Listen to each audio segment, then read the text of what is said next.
শুরুতেই জানিয়ে দিব এবার যে দেশের উপর অর্থনীতি নিষেধাজ্ঞার পরিধি বাড়ালো যুক্তরাষ্ট্র। এই নিয়ে প্রতিবেদনে থাকছে বিস্তারিত।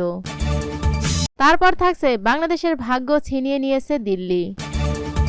এবার থাকছে শান্তিপূর্ণ আন্দোলন চালিয়ে যাবে বিএনপি, বললেন মঈন খান।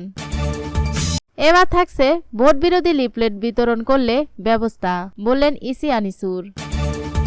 সর্বশেষ থাকছে এদেশের রাজনীতিতে বিস্ফোরা বিএনপি, বললেন ওবায়দুল কাদের। শুনলেন শিরোনাম, এবার বিস্তারিত। পুরো খবরটি দেখতে সাথেই থাকুন। বাংলাদেশের ভাগ্য ছিনিয়ে নিয়েছে দিল্লি। বিএনপির সিনিয়র যুব মহাসচিব অভিযোগ করেন, অতীতের 3টি ভুয়া নির্বাচনের মতোই আসন্ন জাতীয় সংসদ নির্বাচনে দিল্লির প্রকাশ্যে প্রভাবে জনগণ উদ্বিগ্ন।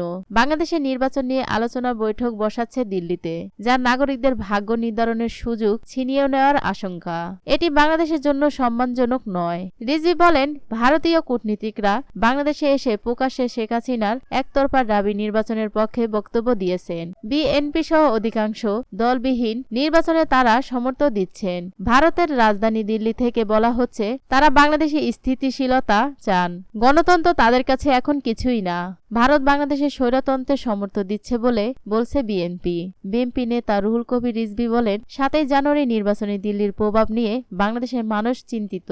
শান্তিপূর্ণ আন্দোলন চালিয়ে যাবে বিএনপির স্থায়ী কমিটির সদস্য ডক্টর আব্দুল মঈন খান বলেছেন, বিএনপি নিয়মতান্ত্রিক উপায়ে শান্তিপূর্ণ আন্দোলন চালিয়ে যাবে। সকালে জাতীয় প্রেস ক্লাবের সামনে লিফলেট বিতরণের সময় তিনি এসব কথা বলেন। ডক্টর মঈন খান বলেন, সরকার জনগণের ভোটাধিকার হরণ করেছেন। একতরফা তামাশা নির্বাচন করে দেশে গণতন্ত্রকে ধ্বংস করে দিচ্ছেন। বিএনপি নিয়মতান্ত্রিক উপায়ে শান্তিপূর্ণ আন্দোলন চালিয়ে যাবে। তিনি জনগণকে এই ধরনের ঠগকারী নির্বাচন বর্জনের আহ্বান জানান। বিএনপির এই জ্যেষ্ঠ নেতা বলেন, বিএনপি জনগণের সঙ্গে ছিল, ভবিষ্যতেও থাকবে।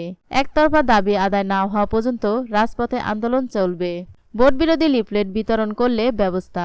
অবাধ সুষ্ঠু নিরপেক্ষ নির্বাচনের জন্য যা করা দরকার করে যাবেন বলে জানিয়েছেন নির্বাচন কমিশনার মোহাম্মদ আনিসুর রহমান। একই সঙ্গে ভোট কেন্দ্রে না যাওয়ার জন্য লিফলেট বিতরণ হচ্ছে এমনটা চোখে পড়লেও ব্যবস্থা নেওয়া হবে বলে জানান তিনি।